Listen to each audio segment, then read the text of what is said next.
అందరికీ నమస్తే. News one network evening top 10 news bulletin కు స్వాగతం. ముఖ్యాంశాలు.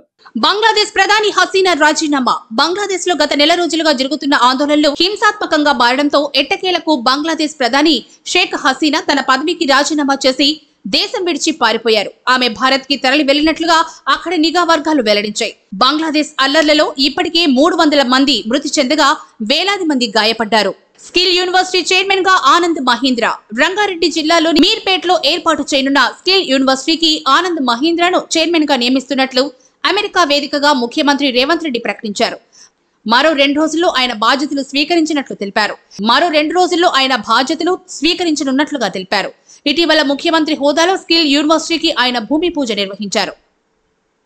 బీహార్లో ఘోర ప్రమాదం, 8 మంది మృతి.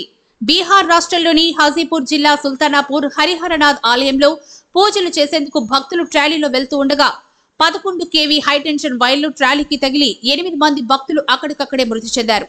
మరికొంతమంది గాయాల పాలయ్యారు. ఈ సంఘటన బీహార్ వ్యాప్తంగా సంచలనం సృష్టించింది. కేటీపీఎస్ లో కూలింగ్ టవర్ల కూల్చివేత. పాల్వంచ కేటీపీఎస్ కర్మాగారంలో కూలింగ్ టవర్లను జెన్కో అధికారులు కూల్చివేశారు.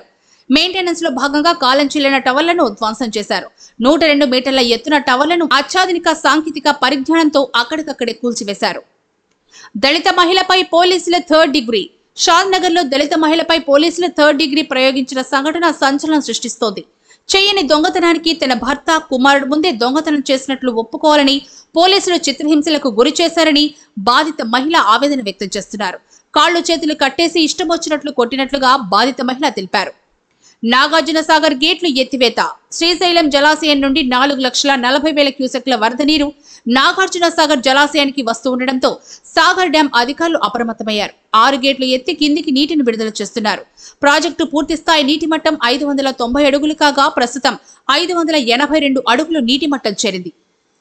ఆకస్మిక పర్యటనలకు సిద్ధంగా ఉండాలి. త్వరలోనే రాష్ట్ర వ్యాప్తంగా ఆకస్మిక తనిఖీలు చేస్తానని, దీనికోసం అధికారులు సిద్ధంగా ఉండాలని ఆంధ్రప్రదేశ్ ముఖ్యమంత్రి చంద్రబాబు నాయుడు అధికారులను ఆదేశించారు. గ్రామ స్థాయిలో ఆకస్మిక పర్యటనలు ఉంటాయని ఆయన స్పష్టం చేశారు. ఇరాన్ కు అమెరికా హెచ్చరిక. హమాస్ చీఫ్ ఇస్మాయిల్ హత్య నేపథ్యంలో ఇజ్రాయెల్, ఇరాన్ మధ్య యుద్ధ మేఘాలు కమ్ముకున్నాయి. ఇరాన్ ఇజ్రాయెల్ పై దాడి చేస్తే తమ సైన్యం చూస్తూ ఊరుకోదని ఇరాన్ కు అమెరికా హెచ్చరికలు జారీ చేసింది. G7 దేశాలు యుద్ధ నేపథ్యంలో సిద్ధంగా ఉండాలని అమెరికా స్పష్టం చేసింది. కుప్పకూలిన స్టాక్ మార్కెట్లు. అమెరికాలో ఆర్థిక మాంద్యం భయాలు తలెత్తడంతో ఆసియా స్టాక్ మార్కెట్లు కుప్పకూలాయి. సెన్సెక్స్ 2,500 పాయింట్లు కోల్పోవడంతో పాటు దేశీయ స్టాక్ ఎక్స్చేంజ్ నిఫ్టీ 800 పాయింట్లు కోల్పోయింది. స్టాక్ మార్కెట్లు కుప్పకూలడంతో భారత్ మార్కెట్ 10 లక్షల కోట్లు నష్టపోయింది. భారత్ పై శ్రీలంక ఘన విజయం. శ్రీలంకతో జరుగుతున్న వన్డే సిరీస్ లో భాగంగా 2వ వన్డేలో భారత్ పై శ్రీలంక 32 పరుగుల తేడాతో ఘన విజయం సాధించింది. నిర్ణీత 50 ఓవర్లలో శ్రీలంక 9 వికెట్ల నష్టానికి 240 పరుగులు చేయగా భారత్ 42.2 ఓవర్లలో 208 పరుగులకు ఆల్అౌట్ అయింది. తదుపరి తాజా వార్తల కోసం చూస్తూనే ఉండండి న్యూస్ వన్ నెట్వర్క్.